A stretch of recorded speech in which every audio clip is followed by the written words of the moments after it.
discussing a custody agreement with the school. And he was asked to leave by the SROs because he did not have legal custody to make educational decisions for his daughter. Walked out of the office out of protest and just stood there. They had 2 SROs. All right, he was told to leave. SROs are police officers. School resource. School Yeah. resources. They're cops. Assigned to.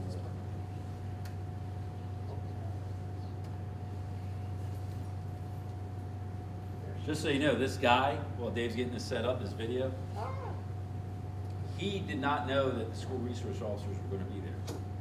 Oops. He showed up thinking he was just coming in to talk to Seth about why his wife enrolled his daughter in the school and what he wants done. He was also anti-police, anti-anything you can imagine. Establishment. I don't know if there's going to be sound. Okay, let's go flat. That would help, right? Quick time not available. Right in the center. All right. It's not going to work. Gotcha. All right, I'm going to, the reason I'm gonna break it. I'll break it down for you, and it literally happens this quick. And it's kind of ironic because it actually reminds me of this right here. He's standing outside the office, he's standing in the foyer, the SRO is like, you gotta leave. That's it, you gotta leave. You don't have any authority to tell me to leave, okay? So when the principal tells me to leave, that's not leave. All right, you gotta leave Oh, by the way, his hand in his pocket. the entire time. So when The daughter comes down the hallway. But you have no authority, okay? So when the principal tells me to leave, that's when I understand. So the daughter comes down the hallway. Run, honey, run! He grabs him, takes him outside, and he says, he literally goes out the door and says, now you're under arrest. You can't touch me. You can't touch me. So in about less than 10 seconds, the one officer grabs him, takes him to the ground, and as they're going to ground, he pulls a gun and fires 2 rounds. The second officer falls over, pulls his gun, and in front of his daughter, shoots him in the head. You can hear the daughter in the background telling her dad to stop. It happens in less than 10 seconds. And the reason I wanted to show the video was not, it doesn't show everything, thank goodness. It was a body cam. The reason I wanted to show it is it shows how quickly it can evolve. He had an extended magazine in the gun that he had concealed on his person. He had a second extended magazine in his waistline. He had a bag that he has on his person that is filled with ammunition. Not just ammunition for the weapon that he had, but also other forms of Yeah, ammunition. which The is- stories we've read did not say if he had other weapons in another car or concealed somewhere else. Remember, he was going there believing he was just going to confront the principal. Now, listen, you talked about before about stalling him, bringing him in the office, and you're talking about I would stop him. Before I talked about layers of security. How many layers of security do you have up front? Huh? We have one door. You have one door, one locked door. Once they're in the office, they're in the school. Right? There's no other additional layer to go from there to there. So you have somebody that's confrontational, where do you want to talk to them? I don't want them to, I don't want to have them turn around and walk right into school. Outside, add additional layer somewhere. I don't know. That's something I want to bring up. You want to create layers of security because they're going to get defeated. And it's all about what? Buying what? Time. And layers of security buy time. So, in conclusion, prevention is the key. Be diligent, don't be complacent. Security is not convenient. Okay? Locked doors are a pain in the you-know-what, but guess what? They buy time. So you can't be complacent. You prop a door open because it's nice out, I get it. You are opening up the entire school. Keep that in mind. Trust your intuition, review and practice your tactics. It's not like riding a bike. They will diminish these skills. Okay? Anybody have any questions? Or anything else? The next step for you now is we hopefully point out some flaws in the system, right?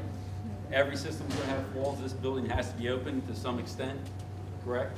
People are going to be coming and going, but the things you can address, now's the time after today to get together, address those things. Who can do a lockdown? When should it be implemented? Who needs to be notified? Second layer of security at least out there. We've talked about putting fencing up and all around the automotive shop. to try and keep people out, because that's a huge breach there. Tremendous. And then following this, our next portion of the role is to sit, we need to start walking you through AM, PM lockdown, announced. Gotcha. Start with an announced lockdown. Everybody knows. It goes home to the parents, the students, staff, everybody knows it's an announced lockdown. Follow that up with, only the staff knows it's a lockdown. Follow that up with, only we know it's a lockdown, teachers don't even know it's a lockdown. I can tell you there's a high school that we cover in this area, it's not in our jurisdiction, but it may be part of the Colonial School District, if anybody can figure out who it is. Their announced lockdown, of course, went flawlessly, right? Everybody was on board. The one where only the police and the administration knew, Dave and I were in the science wing. Science wing was great. Apparently they had a tight ship there.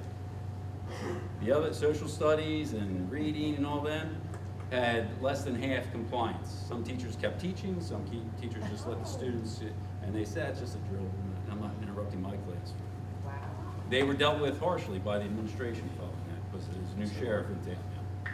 I was brought up in the superintendent's meeting. It will not be tolerated, and it should not be tolerated, okay? I went in a class on Beslan in Colorado. There was a lockdown drill, same kind of attitude from a teacher.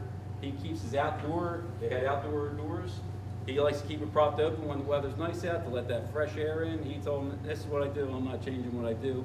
That's where the breach happened, 2 weeks after Beslan happened over in Russia. Through his unlocked door. And a female student was killed during the incident. This stuff is here for a reason. We need to identify the flaws and implement corrections. So we're going to do our part to walk you through everything. But remember, staff turns over, the students obviously change, so it's a continuing process. It will never end. Thank you. I just want to add, before we thank these guys, I want to add just two things. Listen. I don't know, listen, I'm not putting myself on a pedestal. I've sat in meetings before, in a conference room, and heard stuff out here that needed to be addressed immediately. 7 people sitting there, I'm the only one who runs out half the time. Not that you need to run out, be alert, be aware of your surroundings more than you are right now. Yesterday, I messed up. We had an awful whiteout going on out there, and I was on the phone, didn't know what was going on. In the meantime, we let our kids go into the most dangerous driving conditions ever. We allowed them to do it because nobody wanted to make a call. No, not even to me. I saw it, I did what I could, I was too late. Kids left, I held up some of the buses. That is a safety issue. It's not to this level. Same thing. Listen, make decisions. Someone came into my office after that and said, you need to have a contact person who can go to you when something like that happens. Well, the contact person is everybody. Is everybody. It's like that Fight Club crap that didn't happen here. But the fight did happen, and it was planned, and they were walking through the hallway, and all the teachers didn't know to even be alert to it. Now you do. You know what World Star is now. Bottom line is, make a call. Make a call. I guarantee you we will be all over it. Remember the first scenario. The first guy intervenes, even though we're in the last part, right? He's in approach, ready to get into the attack. That first guy intervenes. Maybe there's 17 kids alive and teachers, and there were some heroes there. Teachers who, unarmed, went towards the guy. Meanwhile, the officer's hiding behind his patrol vehicle for 48 minutes. Okay, but if the first guy had called 911, at least call 911